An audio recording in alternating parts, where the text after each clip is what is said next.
Bloomberg Audio Studios. Podcasts, radio, news. Hello, it's Merryn Somerset Webb here. We have got a great episode for you this week. We're talking about aging. What are the opportunities and challenges of longer lives in the 21st century? Economist and author Andrew Scott is with us to talk about his book, The Longevity Imperative, Building a Better Society for Healthier, Longer Lives. So be sure to stick around for that bit. But first, as always, senior reporter and author of the Money Distilled newsletter, John Stepek, is with me. John. Man. Do you know, we're going to talk about other aging stuff now, about older people and how things are going to work for them financially, because this week has been all about the state pension and Rishi Sunak's unbelievably ridiculous and stupid nonsense about putting in place what he calls a triple plus lock on top. Well, for those who don't know, although I suspect everybody does, the UK pension, which is not tiny, comes with what we call a triple lock, whereby it goes up every year by the higher of a completely random number, 2.5%, average wages or inflation, right? And Rishi Sunak is suggesting adding to that what he calls a plus, which is that the personal allowance, your income tax personal allowance, will never be lower than the state pension. So you will therefore never be taxed on your state pension. Unless, of course, you are already taxed on your state pension because you don't have an income tax allowance because you earn over £100,000 or 125, where it's completely tapered away, that allowance.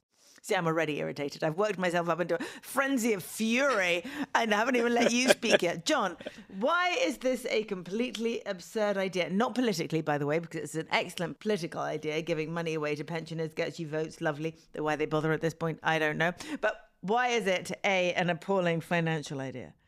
I mean, to be clear, this is a personal allowance. Well, actually, one of the reasons it's a bad idea is because this personal allowance is only for pensioners.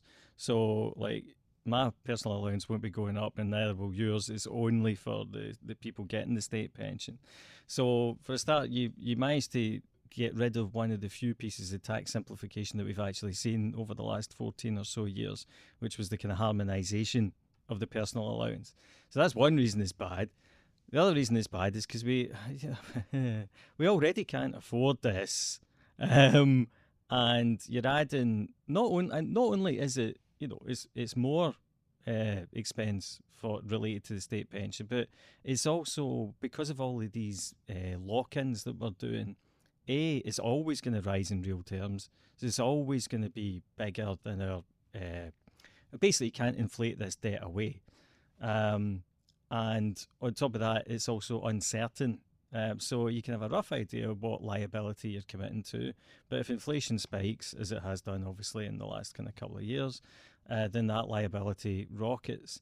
So this is just, it's so cynical in terms of being a purely political move. And a lot of it seems to be in response actually to the last budget. So Jeremy Hunt cut national insurance contributions for employees. Now, obviously, national insurance is a tax that isn't paid by pensioners because it's a tax on people who work, people of working age. And the reaction from, I cannot imagine that this is the majority of pensioners, but the reaction from a kind of mouthy pro-pensioner lobby group was to be like, oh my God, you're terrible, this is awful, how dare you're giving a tax cut to other people, but it's interesting because this was not a tax rise for pensioners. It was everything stays the same for pensioners, but working people, wow, they're really paying a lot of tax now. Let's try and ease it up a little. And along the way, I mean, you and I had this conversation, we kind of hope that what it was a glide path to getting rid of NI altogether, because it's both dishonest and ridiculous and complicated, and effectively having two income taxes inside a tax system where we do not hypothecate, which is a good thing, by the way, is absurd. So getting rid of NI, good thing. Pensioners complaining about getting rid of NI, bad thing. Fair? Yeah, and also, I think what I find, I'm not completely politically naive, but we've gone well beyond the point for many years now where politicians just seem to react on a headline-to-headline basis. I mean, the other reason that Rishi Sunak is pulling this out of the hat is because he was, I don't even know why he was on Loose Women, frankly, for anyone who doesn't know. This is some TV chat show. John's absolutely desperate to where- get on it. Sod question time. He wants to be on Loose Woman, right, John? That's where the audience is. Oh,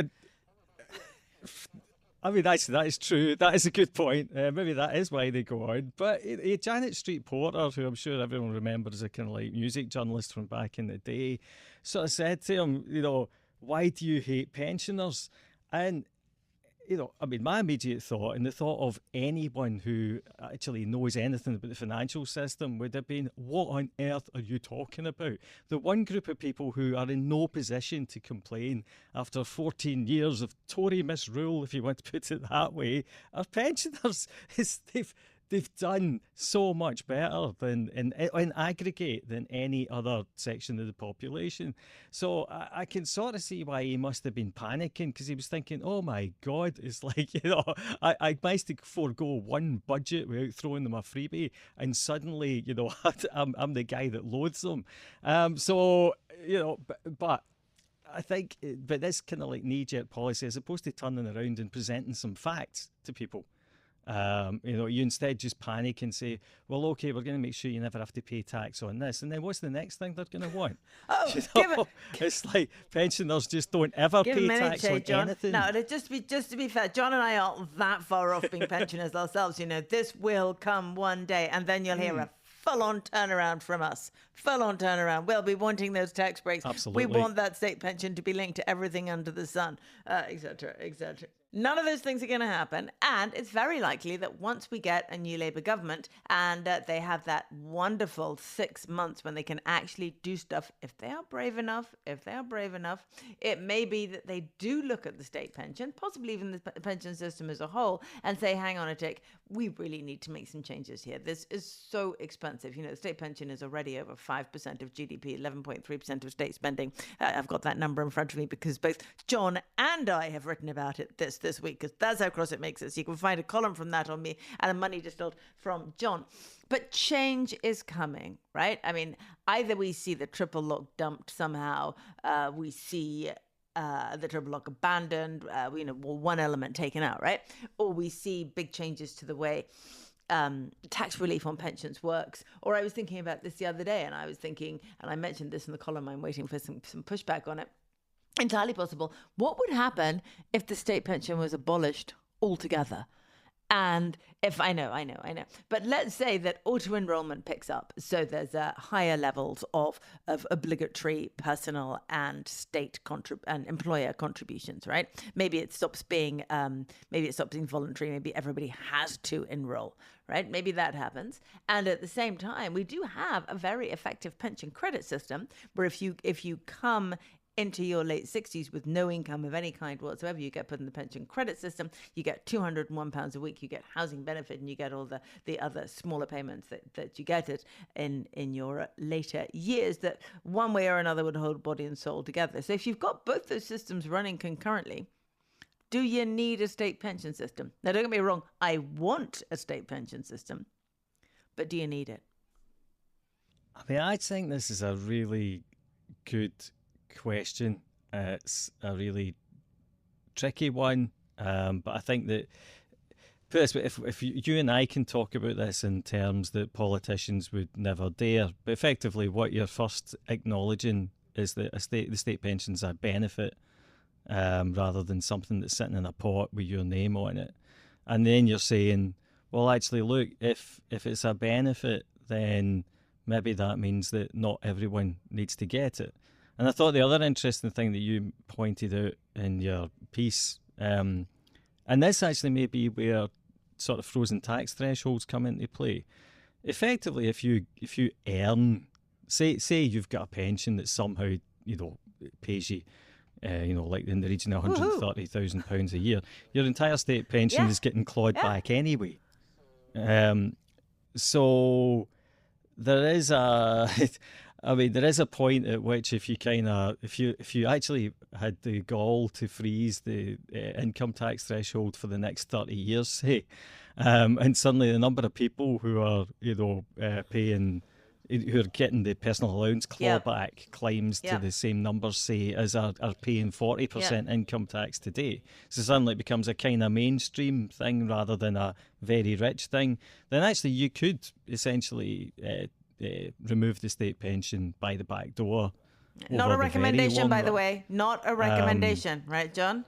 No, no, and I think even Yeah. that would be hard to get away with. I suspect there'll be some some kind of means testing coming under a Labour government would be my guess. It's hard to imagine how they'll be able to get away with the whole idea of continuing to pay £11,000 to £12,000 to the wealthy, the richest, the 1%, the 5%, whatever it is. So watch out for some means testing either way. Keep an eye on state pensions and do read John's column on it. Do read my column on it.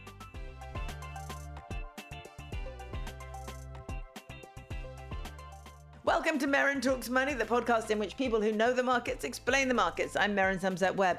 Here's my conversation with author Andrew J. Scott as we talk about his book, The Longevity Imperative, Building a Better Society for Healthier, Longer Lives, and, by the way, hopefully also richer lives.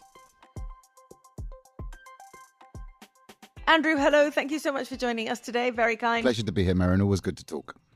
Excellent. Now, you and I are both very, very, very young. So a lot of the things we're going to talk about today, we don't have to worry about quite yet. So really, we're thinking about our listeners who may be older than us, right? Yeah, aging is a process and everyone's getting older. Aging is a process, not an event. That's one of your catchphrases, right?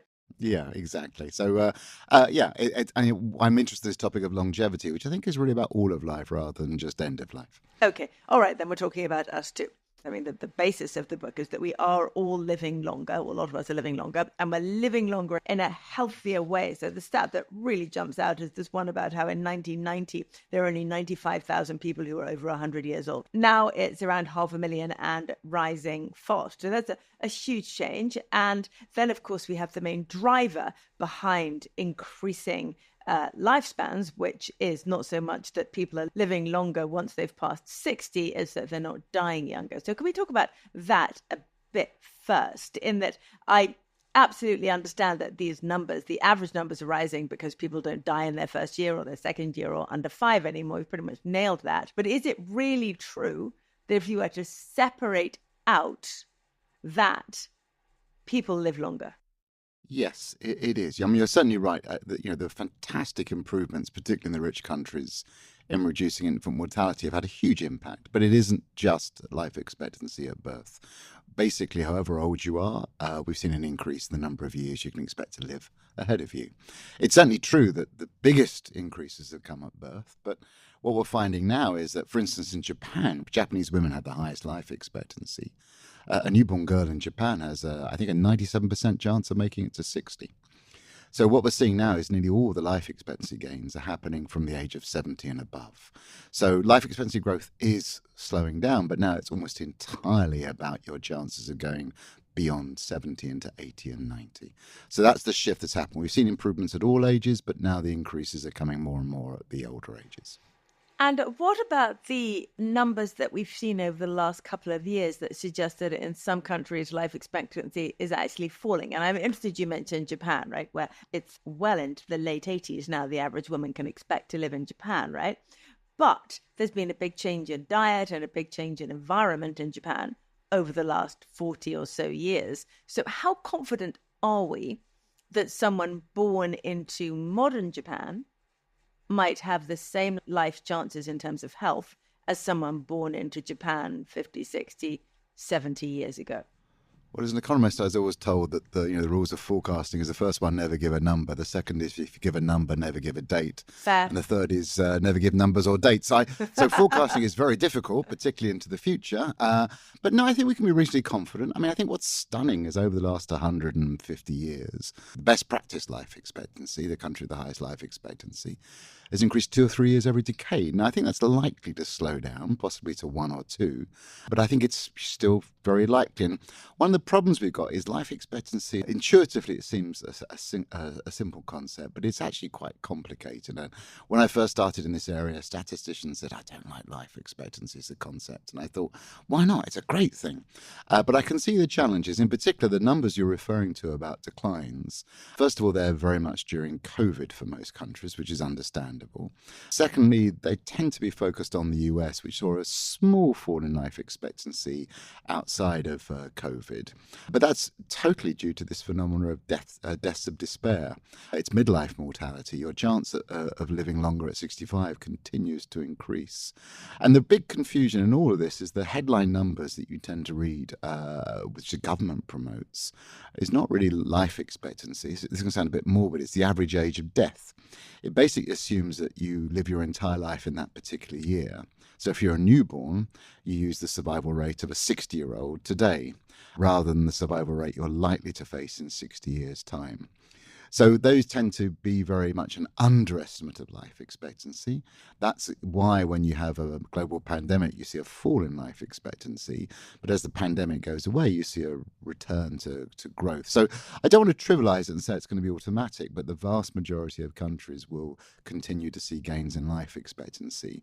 I suspect those at the top will see a slowdown because, as I said earlier, the scope to improve life expectancy from going from 0 to 60 is pretty minimal now. So all the gains are going to come later on. And yes, we have to worry about antibiotics resistance. Yes, we have to worry about a whole host of things. But it's a pretty entrenched trend that I think if you look at some of the innovations that are coming along in terms of medicine, is likely to continue.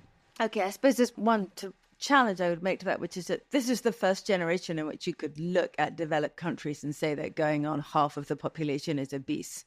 No, I agree. But I think if you look at inequality, that's a really big challenge. One of the stats I use in the book is 80% of how we age is down to behavior in the environment, which means that aging is incredibly malleable. So, of course, what happens to the average may be different to what happens in terms of those at the top end. But I still think we'll see more and more people living into older and older ages. And some of that may not be a good thing because we do have a health system that tends to keep people alive rather than keep people healthy. Okay, well, I'm going to ask you the question now that I should ask you, because otherwise people will write in and say, why didn't you ask him? You say aging is very malleable. What are the things that we should all do outside taking piles of drugs to keep ourselves as young as possible? I know the answer, but, I'm asking you anyway. I'm hoping I'm hoping there'll be something new, like sit on the sofa and watch as much telly as possible, play with your dog. No, that's exactly. Well, I'm sure all those things are very good. This is where it gets really complicated, isn't it? Because everyone sort of wants the big ha-ha moment, but yeah, it's all sort of pretty obvious stuff at the moment. I mean, there's a lot of interesting stuff coming along in terms of drugs and biology. But it's all the stuff that everyone tells you and that you know, which is don't eat too much, exercise a lot, keep moving, don't drink too much, alcohol's a toxin, smoking is bad for you, sleep is particularly important, a sense of purpose, a sense of engagement, friendships, all the stuff that we know makes a good life. I think all that's changed is a couple of things. The first is, this is, as Peter Attia says in his book Outlive, there's some sort of breakthroughs in terms of what type of exercise to do and how to do the sort of the diet. The fasting stuff is very sort of trendy at the moment, the high intensity training, etc. So there's some sort of innovations, but my own attitude on that is that that's about optimizing as opposed to just mainly doing the right thing 80% of the time. And then the other thing that's really changed is your incentive to do it, because at the heart of my book is a statistic that just says, you are now the majority of the young are now likely to become the old. Again, going back to the ONS, they estimate that 50% of children born today will live into their 90s. And, you are now likely to get old, but we fear getting old. So what do you do now to age well? Because you can start to age better at 80. It's a whole lot better to start when you're in 30, 40, 50 or 60. And on the drug front, you mentioned Wegovy Ozempic briefly earlier. But that seems to me to be, from what we understand so far, to be an absolute game changer in allowing people to age well, in that if it really can deal with a large part of the obesity problem, and if the benefits to the heart that we keep hearing about turn out to be correct, then that's something of a game changer to people who have not yet aged well. And I'll say, 50, 60 or whatever thing even feels, damn, he said I should, take more exercise, diet, etc. I should have done 20 years ago. I didn't. GLP-1 drugs, but here's a miracle drug that I can take and it's all going to be fine. I think what's really interesting about them is there are signposts to where we're going to be going in terms of treating health. In the book, I stress that we don't really have a health system at the moment. We have a system that treats disease. And I use that great quote by W.H. Auden that health is something that medicine knows nothing about. And I was saying that to a cardiologist the other day, and they said, no, health is just an incomplete diagnosis. Something will happen, and then we can do something about it. But we don't really know how to maintain health. But because we focus on disease, that's a really big problem with what's happening as we live our longer lives, because we're now vulnerable to aging-related diseases. And it's a bit of a dismal litany, but cardiovascular disease, dementia, diabetes, arthritis, cancer, all of these, the biggest risk factor is aging. The older we get, the more likely we are to get them.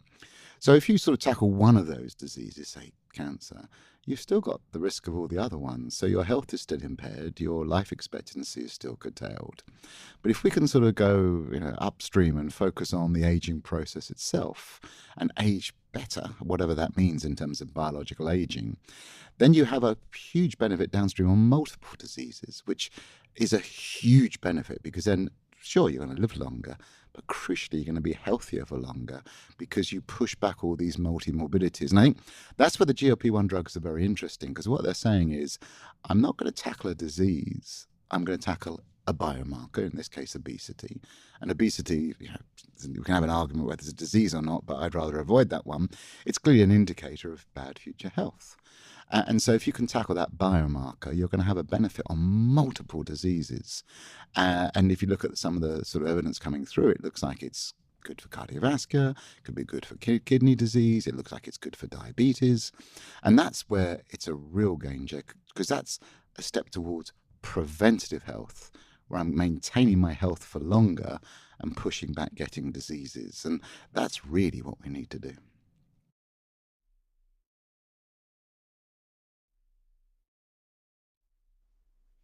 Okay, let's talk a little bit about how you see the health service transforming from what we might call a misery service into a health service. How would that work? What would, for example, the NHS do if it were to change the way it approaches things? What would it look like in your mind? So clearly you still need something of an NHS which looks at diseases and then intervenes, but you can see it's on its knees at the moment, and however many resources we throw at it, it's not going to deal with a growing number of older people who are getting age-related diseases.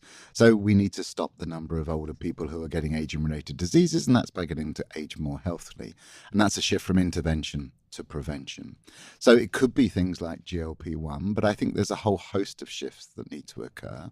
So let's start first of all with public health, which of course is not everyone's favourite, but one of the reasons we're living longer lives in the 20th century is public health made huge improvements in reducing infant mortality by raising awareness of what needs to be done with young children.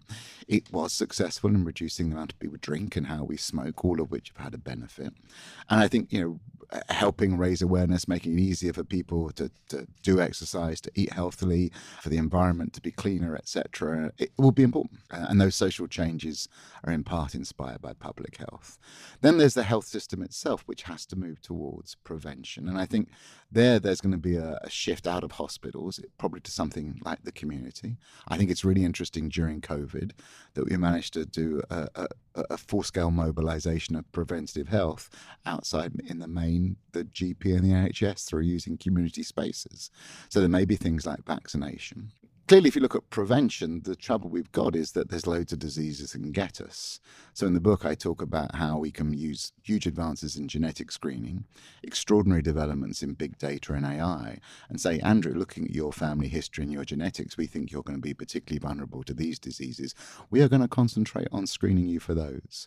And this is where I think the big revolution has to come from.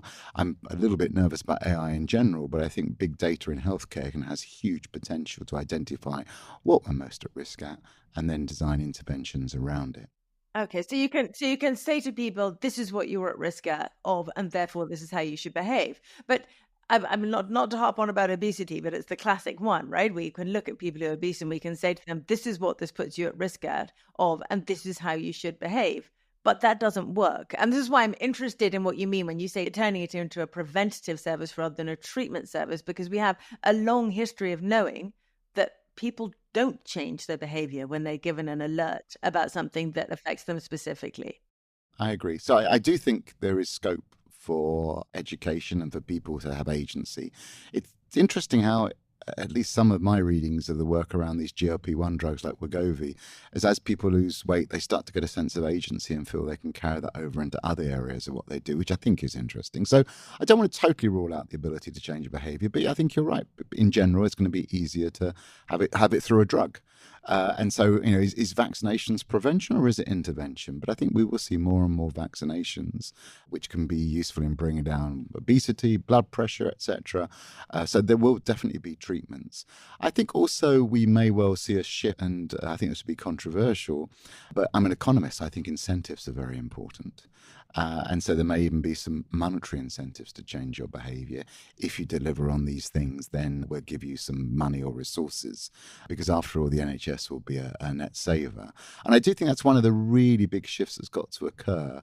So I think we need to really embed it within government a target for healthy life expectancy. I, for instance, think the state pension age should be indexed on some concept of healthy life expectancy. You cannot expect people to work for longer if their health is not sustainable. And I think we then have an incentive to invest in health outcomes rather than treating disease outcomes. And I think you need to then also embed that in the NHS to ensure that you get better outcomes. I also think we probably, with an aging population, have to recognise that as we have more people aged 50 to, let's say, 70, the health of those individuals is going to be crucial for the economy, because one of my hobby horses is to try and stress to governments that you can increase the state pension age, but in the UK only about a quarter of people are working at the current state pension age. So you're not really going to have a big effect. At aged around 50, about 80% of Brits are working. By 65, before the state pension age, is down to about 25-30%. So how do you stop that really big decline? And I think part of that is around preventative health. And I think at the moment we tend to assume the money we spend in the health system is just a cost. And it's nice to have better health, but it's just a cost. But increasingly with aging populations, we're going to see actually it's going to be crucial for economic growth.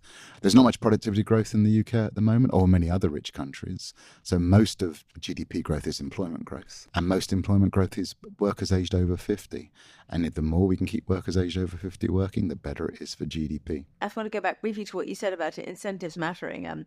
What John and I say all the time on this podcast, incentives matter, for God's sake. Why can't people realize that incentives matter? Give people the right incentives, they'll do what you want. Give them the wrong ones, they definitely won't. There have been some trials around health and incentive payments, haven't there? And they have worked. Exactly. I think, it's hard to change thinking. And of course, wouldn't it be great if people didn't need a financial incentive to change their behaviour? I also think, if you think about the incentives to how we do change in the NHS, there's a couple of problems, and some of these are even more acute in America.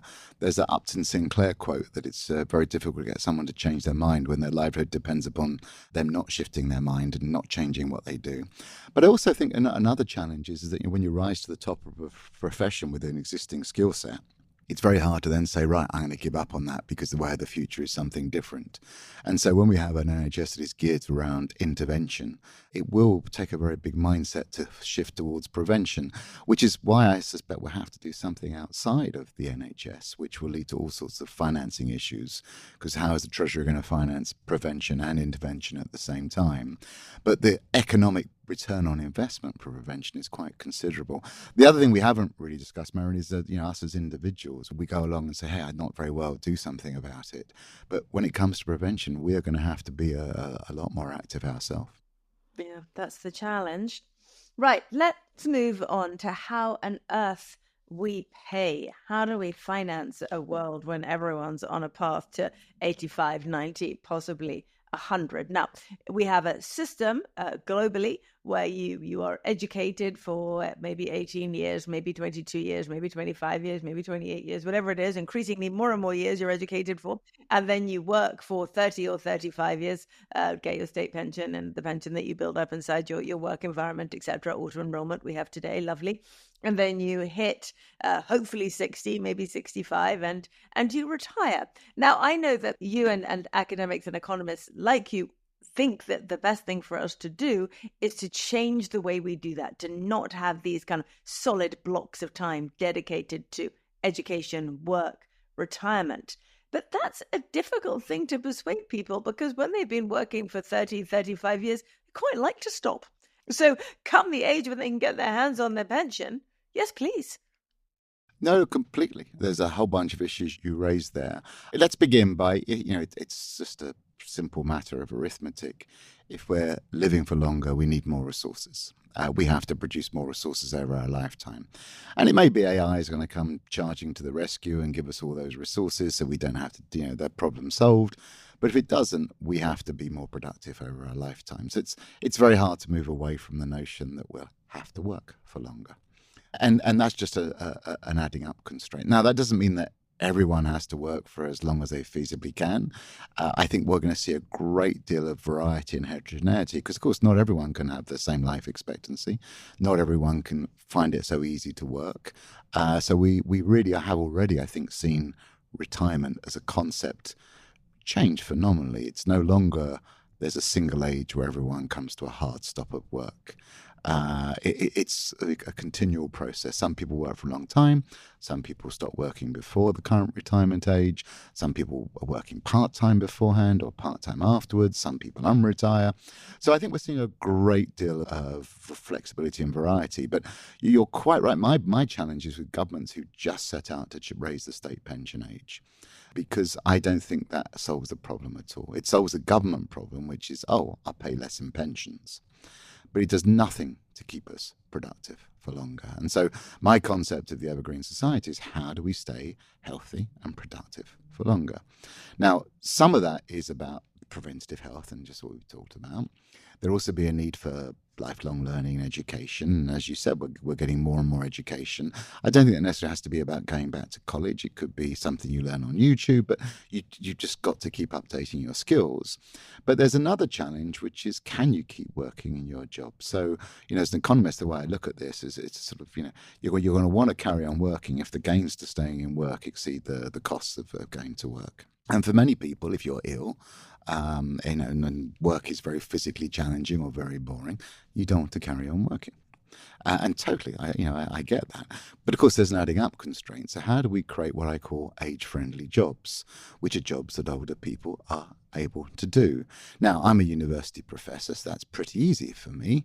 And I've done some work on this, and the number of age-friendly jobs which are more flexible, provide more autonomy, are less physically demanding. Actually, that's the work trend. More and more jobs are getting like that. But if you're working as a construction worker, if you're working in a very physical activity, that's not an option. So I do think we've got to think about how we support people in shifting careers when they get to a point where they can no longer do what they used to do. And we do this all sorts of ages when we have active labour market policies.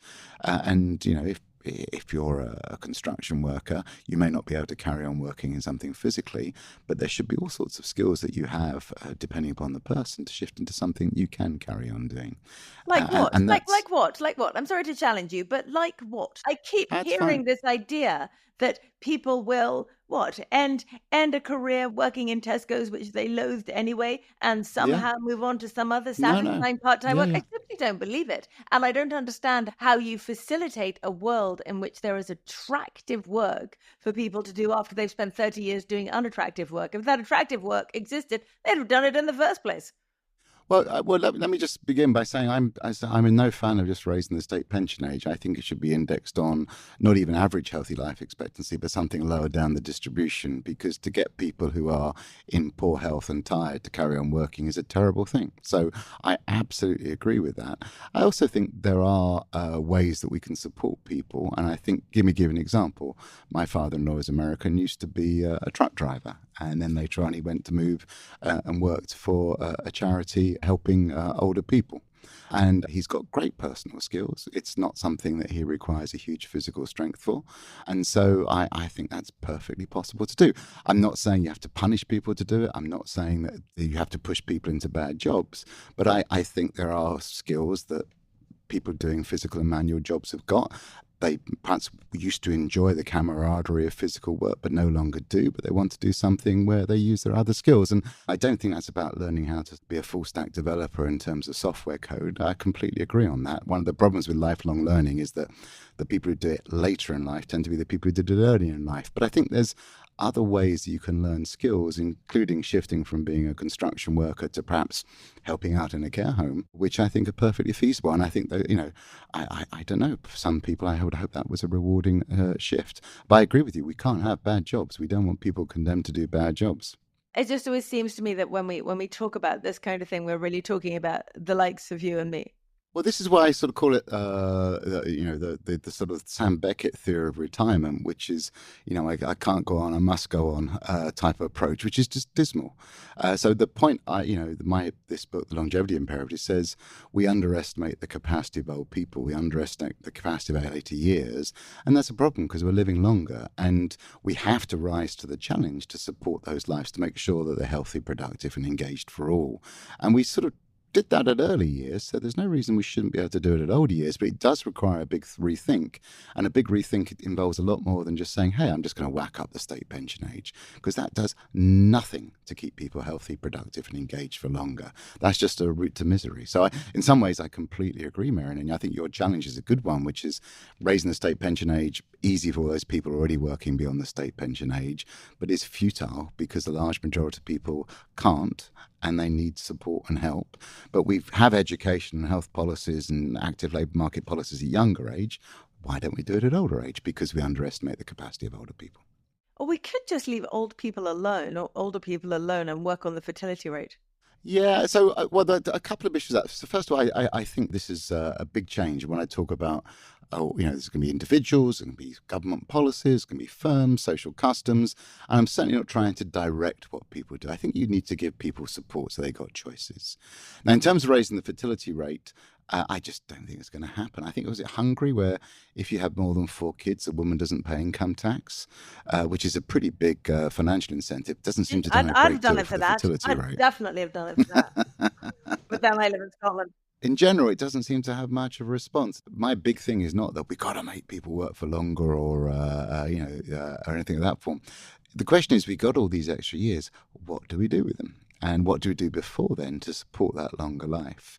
And the simple story is we've created a society where, in the past, only a minority of people lived to be 90. So we haven't built the institutions to support a longer life, which is why we say, oh my goodness, look at this aging society problem. I'm always struck by the reference to aging society. I don't know, anyone goes, yeah, brilliant, we've got an aging society. In some ways, it's one of the greatest achievements of the 20th century. Fewer infants lost in early life, fewer parents snatched away in midlife, more grandparents meeting their grandchildren, but we refer to it as an aging society.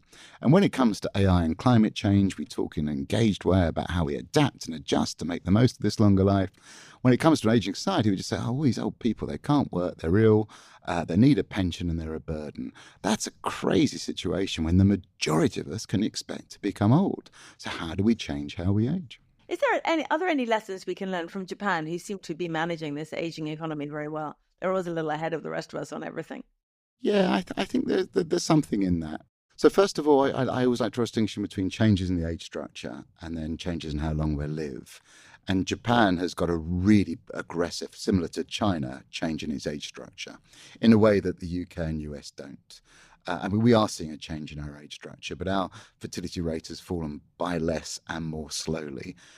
So we haven't got the same really dramatic change in age structure that Japan and China have got with their declining population. And we use immigration more. But yeah, I think Japan is a good example. I think they've done well at instigating a sort of these age-friendly jobs where there's options to work part-time and flexibly as you get older, which I think is a really good thing. Going back to our conversation about retirement, I think a point I want to try and make is that in the 20th century, when we created that 3-stage life that you refer to, education, work and retirement, as we lived longer, we took more and more leisure after retirement. I think as we live longer now, we're going to take more and more leisure this side of retirement through part-time work and possibly even career breaks, but that's another topic. But Japan has done very well, I think, creating those flexible age-friendly jobs. It's also done a pretty good job on diet and health, but inequality in particular, I think is important.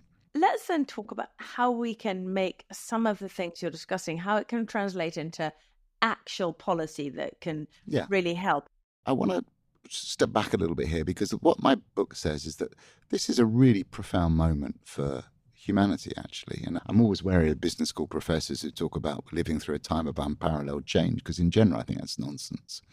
But when the first time ever in human history, the young can expect to live into their 10th decade, when global life expectancy is now over 70, global life expectancy, that's a fundamental shift. We can now all expect to become old.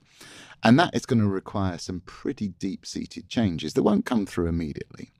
But just as the 20th century saw us invent teenagers, we saw us invent retirement and pensioners, it invented the midlife crisis, it invented the weekend. That's a whole mixture of government practice, social norms, all of which occurred over several decades.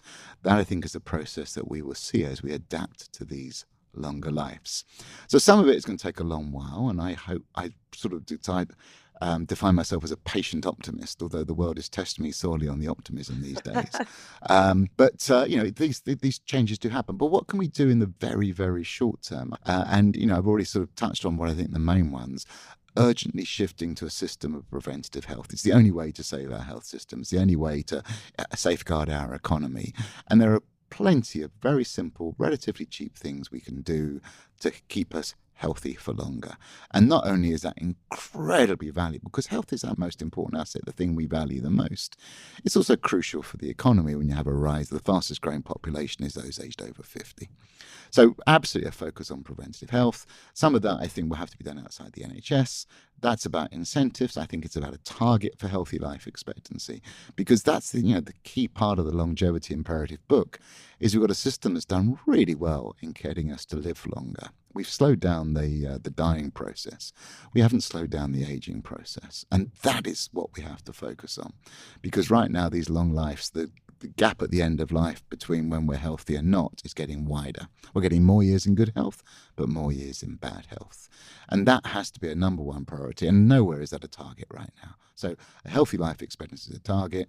How do you then increase the incentives to do that? I would say make the state pension age a function of healthy life expectancy.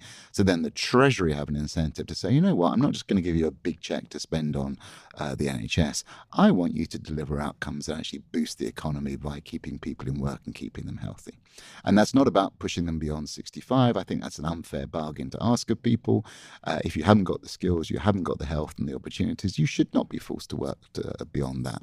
So we've got to make sure we get those aged 50 to 66, 67, which is the current state pension age, healthy, fit and engaged. That seems a very fair political bargain. So that will be some of the very concrete things that I would do. Okay. And for the individual, looking at their finances, how do you look at your finances over a career like this or a life like this? Yeah, so of course the asset management industry will just tell you to save more, which I don't actually think is the right solution. That's always their answer. Always save more, save more. Exactly.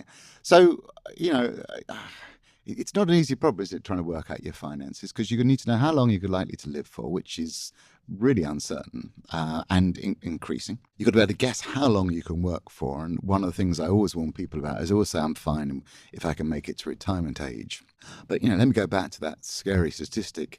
80% of people are working at 50, only about 30% by 65. And most of those are not voluntary exits from the labour market.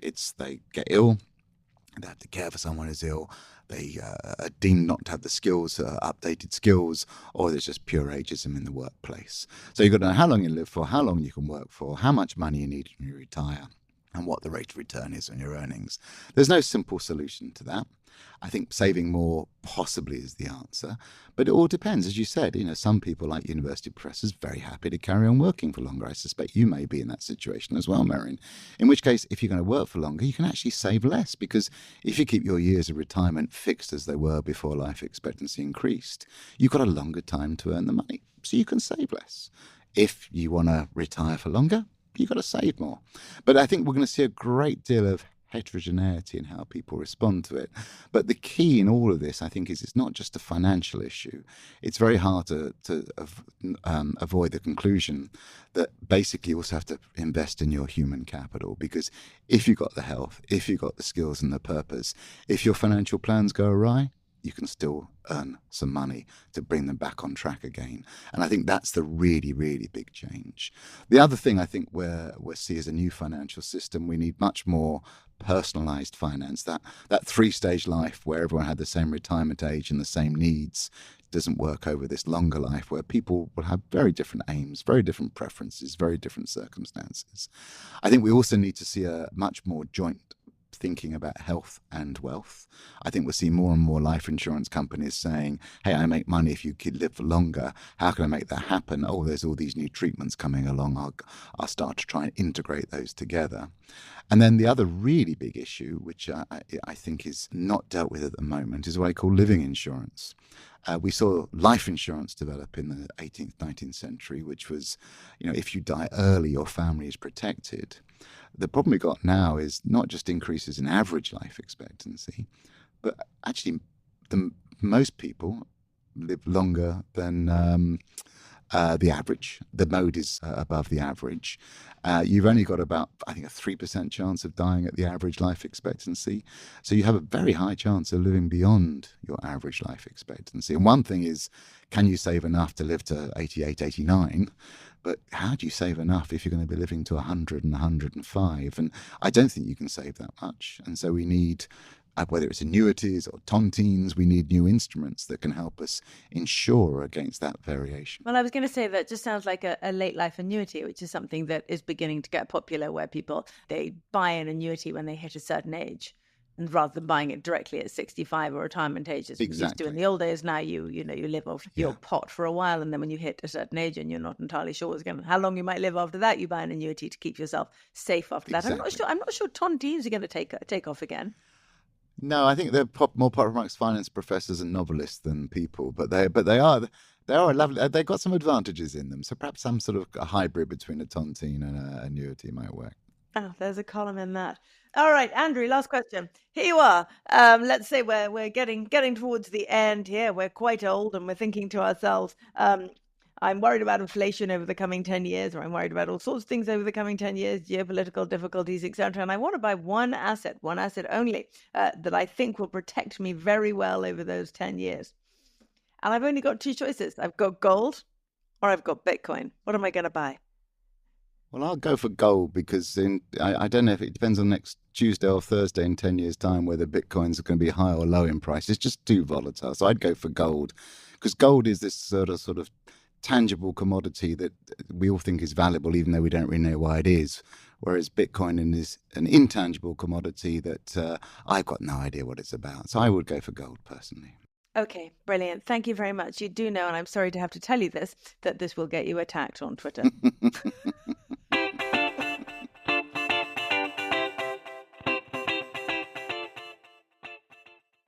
John, what do you think about what Andrew says? I know that obviously you're very young, so none of it's remotely relevant to you. But I know that you eat well, you exercise, you've got good friendships, good relationships, nice community structure, etc. So you're probably going to live until you're what? 85? I think you are Scottish. You are Scottish. You have to lop off 10 years for being born in Glasgow. Yeah, you do. Although you have left Glasgow, which may be helpful to you in that sense, obviously. No, I think this is a really interesting topic. And I think the one thing the conversation kind of made very clear is that this affects everything, and an awful lot of the the recommendations involve almost like restructuring at so many aspects of our basically of our public sector.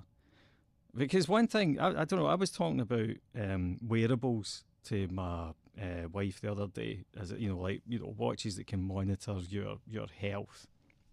And she has worked in the NHS in the past.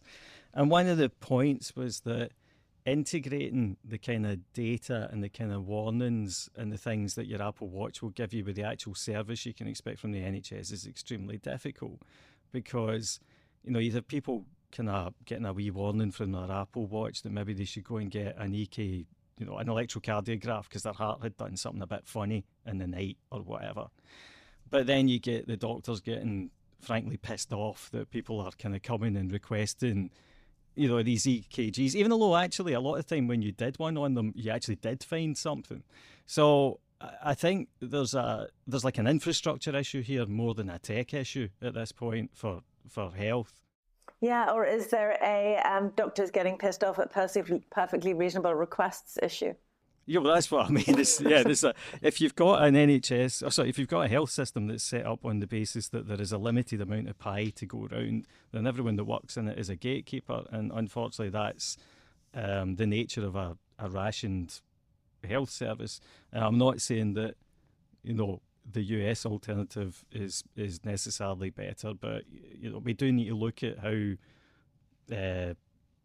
how we structure this, and also about the kind of mentality, I think, of the health service as well.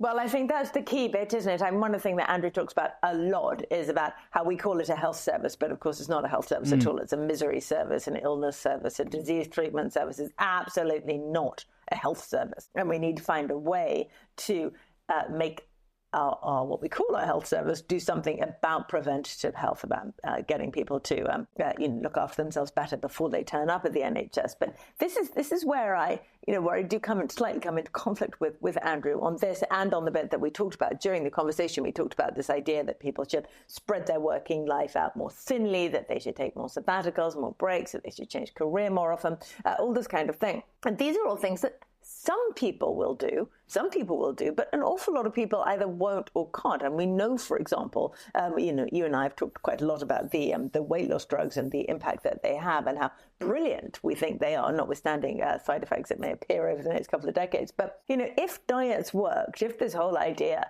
that you could eat less and move more, etc., if that worked and it was relatively straightforward, everyone would do it.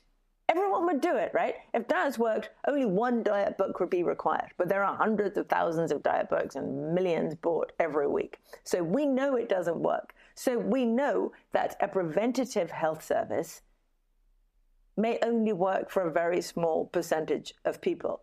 Everyone else needs drugs. And it's the same with work, right? This idea that you can work in one thing for 20 years and another thing for 10 years, another thing for 30 years, 5 years, whatever it is, and you can spread yourself thin and you can relearn, etc. And we were talking, I'm not sure during the recording, but after the recording about the way that people do change careers in older age. And Andrew was talking about someone he knew who'd worked in construction initially and later gone on to care home work. And I was talking about this with some people later, and someone said, who would want to do that?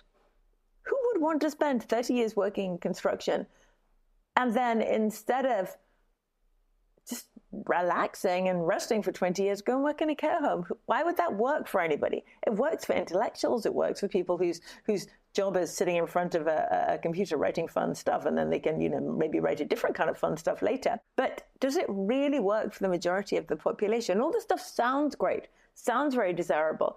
And then you think, I just don't see how we get from here to there. Yeah, and I mean, I guess the other problem is I don't think you can really make it prescriptive for this, because, as you say, career changes sound attractive, but they're very expensive to do.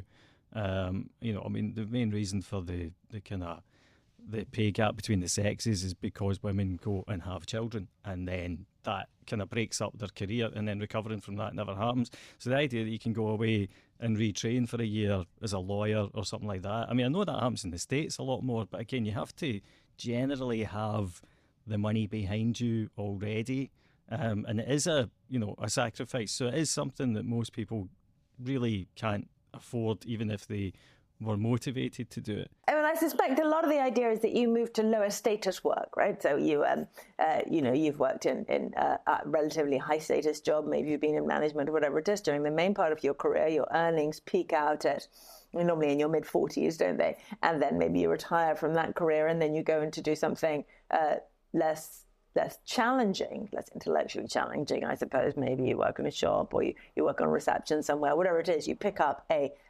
lower status job in a part-time way in your later years. Now, that's fine.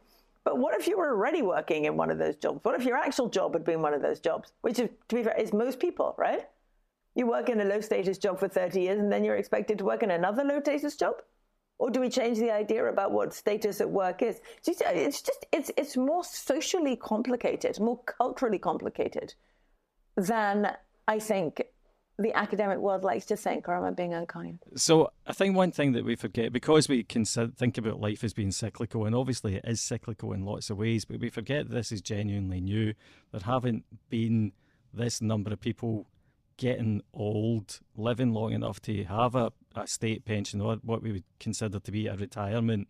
And it's happened very quickly. It's like literally in the last 100 years. So I think none of us are used to it. We're already seeing changes. There's a lot more acknowledgement of the fact that if, and I mean, this does largely relate to men, because it's been men that have been retiring from those kinds of jobs, but you get to 65, you go on the golf course, you die by the time you're 70 because of a mixture of boredom, loss of status, drinking too much, and also that kind of stubborn sense that you've worked for 40 years, you're never, ever picking up, a tool or doing or having a boss ever again. And I think that the psychology has moved on from that. I think people acknowledge now that actually whenever you retire, you still have to do stuff. You still have to have a routine. I guess what I'm saying is I think we're all kind of grappling our way towards actually just how to live better in retirement. And probably the thing that the state should focus on is making sure that we're as healthy as possible within that, or that we have the ability to use the already existing technology that could help us to live longer, and just make sure that we've got access to it in a pleasant way, as opposed to having to basically shout at someone in a GP surgery until they give you what you want. That sometimes works, mind you. Oh no, it usually does work, but it's a shame that if you don't have someone advocating for you or somebody to shout on your behalf, then you are in deep trouble, as the many, many scandalous reports that have come out in the last couple of weeks alone have demonstrated. And I'm not going to delve into that, but it's not been happy reading. No, I suppose the best thing we can do really is keep hoping for a massive productivity revolution that takes away a lot of the problems that we're discussing. But there is one other thing I wanted to pick up before we end, is that we talk briefly when Andrew and I are talking, we talk about what the individual can do to effectively insure against their long life, right? A very rare occasion of insuring against something brilliant, right? And he talks about some kind of living insurance. And as I said to him on the thing, what we're really talking about is just a deferred annuity. And these haven't been around much in the UK, but you can get them in various places. And this is where you simply buy an annuity, but you buy one that doesn't start for quite a long time. So you have your pensions freedom. You can use the majority of your pension money in whichever way you would like, but you pre-buy an annuity that kicks in at an age that you want to be insured from. So say 85 or possibly even 90, whatever it is. You say to yourself, Christ, if I lived to 90, I'm really going to be a bit worried. So I buy this annuity that kicks in at 90, 85, 87, whatever it is, so that you know that should you live longer than expected, there's going to be a regular income coming in. Obviously, that takes away from your pot when you start your retirement, but that's insurance for you. So that's something that I think we should maybe look at a little further, you and I, this whole deferred annuity industry. Is it growing? Who does it? How does it work? What does it cost? Interesting stuff. That's fascinating, actually. See, I told you it was interesting stuff. Are you making any changes to your lifestyle or your finances as a result of listening to Andrew speaking? Actually, do you know, weirdly enough, I've started exercising a lot more this year. So it was prior to Andrew speaking, but I'm getting to that age where you do start to fret about this stuff and start doing things you should have started doing maybe 25 years ago. But it's never too late. He says you can start in your 80s. I mean, I've got a dog just so I got out of the house and go walking. I'm sure that helps. And it's a wee pal. There you go. Well, kind of an irritating one, to be honest, but, you know. Thanks for listening to this week's Merryn Talks Money. We'll be back next week. In the meantime, if you like our show, rate, review, and subscribe wherever you listen to podcasts. And keep sending your questions or your comments to merrynmoney@bloomberg.net. We will address them, we promise. This episode was hosted by me, Merryn Somerset Webb. It's produced by Sam Asadi. Additional editing by Moses Andam. Special thanks to Andrew J. Scott and to John Stepek. And just to remind you that you can follow us on Twitter. I am at MerrynSW and John is at John_Stepek.